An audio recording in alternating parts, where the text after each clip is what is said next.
Paano gastusin itong 300 million confidential funds? We did request for a 300 million confidential funds, Your Honor. But right now, we are no longer pursuing that particular request, and we do not. It was not included in the National Expenditure Program, which was submitted to the President and which was approved by the Cabinet. Sabi mo kanina, yung 300 million hindi napasok sa NEP, yung sa confidential fund. Andito, 300 million napasok sa NEP. Then you have to explain to us, I think the Filipino people have the right to know paano nyo gagastusin yan. How about yung 790 million pesos na pinasusoli sa inyo ng COA? Notice of disallowance, disapproval of transaction either in whole or in part for being illegal, irregular, unnecessary, excessive, extravagant. Mr. Chair, we will submit our report on that. Currently, we are coordinating. Pero dapat meron na kayong ready ngayon, ma-explain nyo sa amin ngayon. Kasi ito yung budget eh. Kaya nyo pa-submit.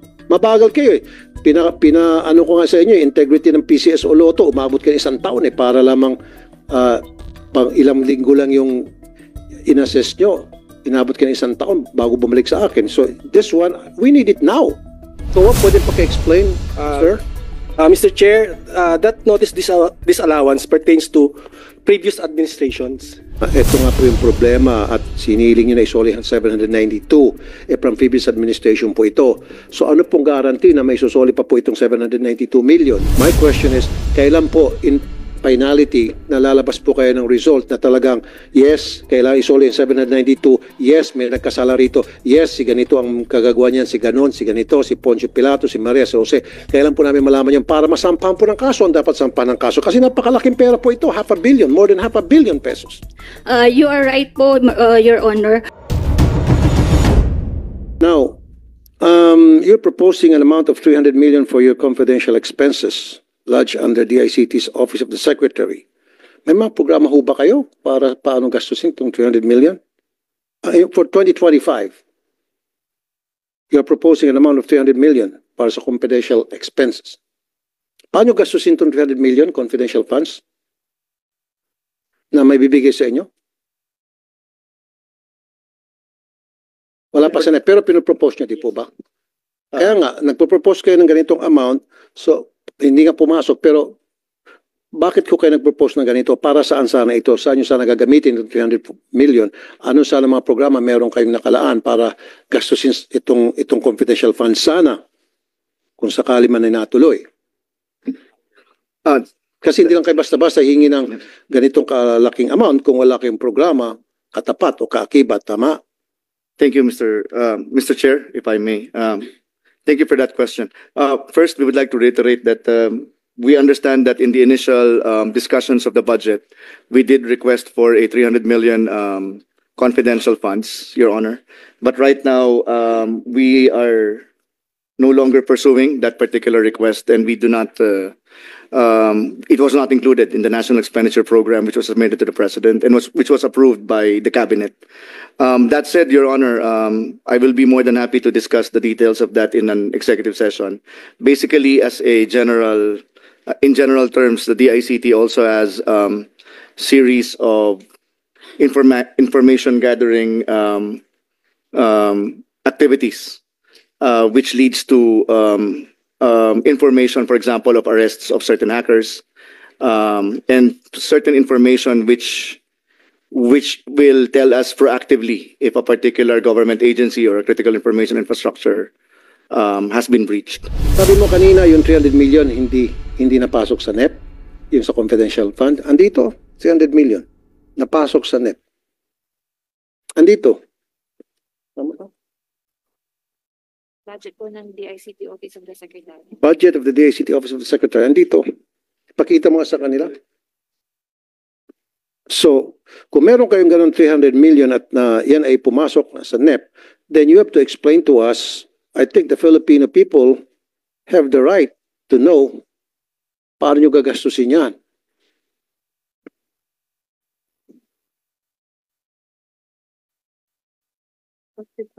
Okay. Mababang absorptive capacity ng DICT. Hindi nagagasta ang budget na inilaan sa inyo for 2023. 62.45%. For 2024, as of June 30, 2024, 42.92% lamang inyong utilization rates. Hingi kayo ng pondo na hindi nyo maalam kung paano yung gastusin o hindi nyo nagastos. Yes, Mr. Chair, if I may be recognized. Yeah. 2023 is about 62%. And for the first half of this year, that's about 43%, rounded off. Now, we have certain procurements that were failed, Mr. Chair. If those procurements should have been pushed through, that would have been about more than 50% for the first half of this year, Mr. Chair. But having said that, as presented by our secretary a while ago, our budget for this year compared to last year is significantly higher. And before the end of the year, we will be hitting more than 90%, Mr. Chair. Okay, pero historically, 2022, 2023, napakababa, 32 to 60%. So bigla kayong lulundag at maging 90%. So ano kayo, Superman? No, Mr. Chair. But right now, if I may, our utilization rate already hit about 64%. And we have certain procurements that are already moving towards the end of this year. I hope so. The ICT received an adverse opinion from the Commission on Audit for 2023 for the misstatements on the following. Asset accounts amounting to 498 million,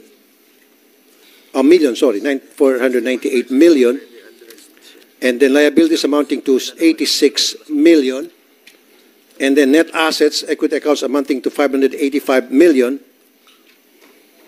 total na ito. When in fact, ang threshold lamang, ayon sa COA, ay dapat 65 million. Way above kayo doon sa threshold na sinet forth ng COA. Ang layo, 65 million set threshold lamang, umabot kayo ng 585 million, kaya napaka laking adverse opinion binigay sa inyo ng Commission Audit. Ang pinaka mataas na adverse opinion given to any agency in the history of government agencies for that matter.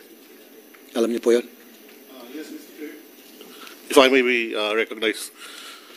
With respect to the adverse opinion, supposedly from the COA, right now it's still being reconciled and the report is not yet final. If I may clarify with respect to the adverse opinion, the source of that pertains to the prior year balances.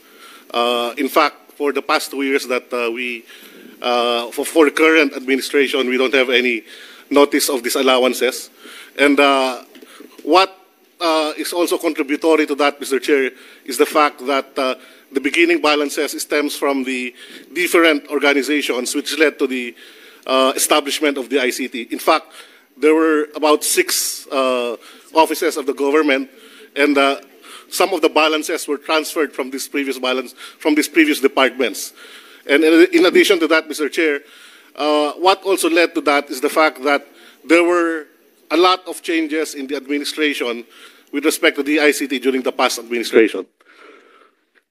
So, hugas kamay kayo. But anyway, listen to this. So, 2023 COA report, 3 years na hindi nag-submit ng financial statements ang DICT. 2020, 2021, 2022. Ang recommendation ng COA, suspension of salary of officials, employees responsible. Bakit hanggang ngayon hindi niyo po nagagawa? Mr. Chair, for 2023, we have already submitted the financial statements, but Have it's you? already late. Yes, sir. Oh, when was it submitted? I believe late last year, Mr. Chair. Late last year. Yes, sir. Okay, I hope so. And I need to see a report of that na nasubmit nyo na po sa COA yan. Na-clear na po kayo ng COA. We will submit, Mr. Okay. Chair. How about yung 790 million pesos na pinasusoli sa inyo ng COA? Notice of disallowance, disapproval of transaction either in whole or in part for being illegal, irregular, unnecessary, excessive, extravagant, or unconscionable expenditure. 792 million. Naisoli na po ba ito? At pakipaliwanag ba? Ano po ito yung mga tinatawag na illegal, irregular, excessive, extravagant? Mr. Chair, I will check our records, but For the past 2 years, 2023 COA report to yes, sir. That is actually an accumulated balance from the prior years. Yung sa 790 million. Kaya nga po, ito ba na-explain nyo sa COA, na-clear na ba kayo ng COA at nasolid nyo na ba sa COA? At gusto ko lang po malaman, ano-ano po do dito yung sinasabi nilang excessive, extravagant at illegal? Sample lang po itong illegal, extravagant, excessive. Ano po yun? Para may depensa yung sarili nyo. Mr. Chair, we will submit our report on that. Currently, we are coordinating. Pero dapat meron na kayong ready ngayon, ma-explain nyo sa amin ngayon. Kasi ito yung budget kaya nyo pa-submit. Mabagal kayo ano ko nga sa inyo, integrity ng PCS o Lotto, umabot kayo 1 taon para lamang pang ilang linggo lang yung inassess nyo. Inabot kayo 1 taon bago bumalik sa akin. So this one, we need it now. Ano itong tinatawag na illegal, irregular, unnecessary, excessive, extravagant na expenditure? Unconscionable expenditure, 792 million. We will submit ASAP, Mr. Chair. Can you answer the question because we want to put that on record? It's a valid question and this is a budget hearing. Yes. So we need to exactly know the details of that report, and COA is we use COA's report to propound questions and to seek clarification. So Okay, there's a COA member here, Yeah, Mr. Chair. I think we have. Nandito ba yung COA? yes, we have a COA personnel. COA, pwede paki-explain, sir? Good afternoon, Mr. Chair. Can I be recognized? Yes, sir. Yeah, go ahead. Sir, Mr. Chair, that notice disallowance pertains to previous administrations, Okay. and it's now under appeal at the Commission. Pero pwede malaman kung ano yung tinatawag na illegal, irregular, unnecessary, excessive. Para dapat masampa ng kaso, ang dapat sampa ng kaso regardless kung previous or present administration we're talking about. May I ask permission of Attorney City to discuss the details? Attorney City. Can we recognize Attorney City, the audit team leader of the ICT? Yes. Magbigay lang po kayo ng mga examples para malaman po ng taong bayan. Good afternoon, Mr. Chair. I am Attorney City Dimao, the audit team leader of the DICT po. As to what constitute an illegal, irregular, unconscionable, and extravagant expenses, for the illegal po, if there is a very glaring violation of the law, then it is considered illegal. Ano po halimbawa For example po, Okay, sir. kunwari po, there should be a public bidding, but then wala pong bidding na nangyari, then it is considered illegal for being not compliant or in violation of the RA 9184 that require that all procurement must be undertaken through public bidding. Okay, so this happened during the previous administration. So, at inihingi nyo na isoli itong 792 million. So, nasoli na ho ba? At ito pong mga taong responsible, nasampa na ho ba ng kaso, nasampa ng kaso sa ombudsman? Your Honor, those notice of disallowances issued is an accumulation of various transactions, which either illegal, irregular, unconscionable, or extravagant. These are all pending appeal with the Commission on Audit, Commission Secretariat, or in the central office po. Opo, pero after na nakita nyo po na ito nga po yung problema at siniling nyo na isoli ang 792, from previous administration po ito. So ano pong guarantee na may susoli pa po itong 792 million? Ano pong klase mga programa meron kayo in place to ensure na these monies will be returned? Your Honor, under the revised rules of procedure of the Commission on Audit, right after the disallowance is being appealed, then the Commission on Audit will issue the decision on whether final na po, on whether irregular po talaga siya or illegal. Then the Commission on Audit, after issuance of the decision, will issue the notice of finality of decision and COA order of execution requiring Okay, po na so when would be the finality report be issued, ma'am? the decision will also provide, sir, in some instances na the When, ma'am? transaction is being forwarded to the Office of the Ma'am, sige, Ombudsman. after all this investigation, thorough investigation that you will be conducting, my question is, kailan po in finality, nalalabas po kayo ng result na talagang, yes, kailangan isoli yung 792, yes, may nagkasala rito, yes, si ganito ang kagagawa niyan, si ganon, si ganito, si Poncio Pilato, si Maria, si Jose. Kailan po namin malaman yan para masampahan po ng kaso, ang dapat sampahan ng kaso. Kasi napakalaking pera po ito, $500 million, more than $500 million pesos. You are right po, Your Honor.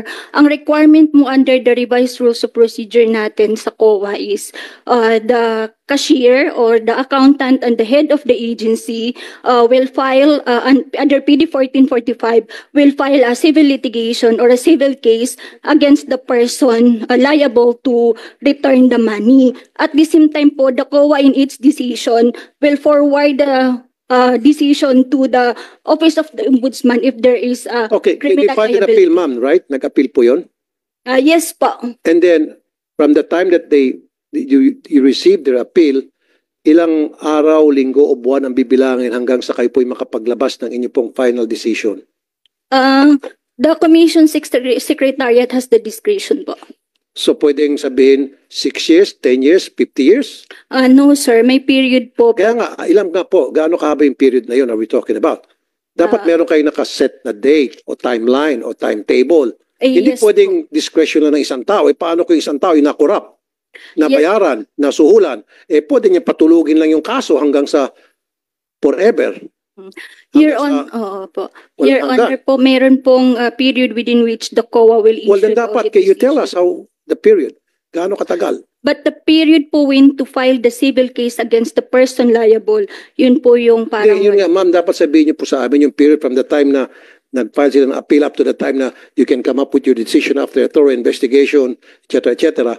Kailan malalaman lahat nang sa gayon, malaman ng taong bayan, yes, meron talaga dito nagloko, yes, kailangan talaga may masampa ng kaso, yes, itong mga taong ito kailangan talagang managot. Yun po yung ibig ko sabihin. Hindi tayo puro sat-sat lang and then hanggang sa dumating na 5 administrations later, hindi pa rin sila sampa ng kaso hanggang sa ito po yung natulog lang sa pansitan, natabunan na lang po. Yun po yung point ko. Dapat bilisan niyo po at mag-set kayo ng timetable kung hanggang kailan matapos pa yung investigation niyo. Para yung mga tao ay mag-expect. of notice of disallowance, the liable person is given at least 6 months to respond to the notice of disallowance. Pag hindi pa po nakapag-reply, then that's the time po na that the decision will be issued. Okay. Have they replied already? Di ba nag-issue kayo ng nag-appeal sila. And then from after nag-appeal sila, meron kayo pinadalang document sa kanila for them to reply? Yes po. And then- We issued the decision to the liable person. Okay. Then When was it issued, ma'am? When was it issued? for each notice of disallowance for regarding sa 7 million. Opo. I don't have here the data Okay, po have they replied? pa isa-isa, sir. So ganito lang, ma'am. Bilisan po natin. Gusto ko malaman kung ano na nangyari dun sa kanilang reply, paano nyo po pre-process yung reply nila, paano po ninyo inaksyonan, at kailan po natin malaman ng taong bayan, sino-sino itong mga tao na nagkasala, na nagwaldas ng pera ng taong bayan. Yun po yung point dito, ma'am. Your Honor, we will provide you the report and when was the decision was issued to the determined liable person po. Okay. Thank you, ma'am. Thank you, ma'am. Thank you, Your Honor.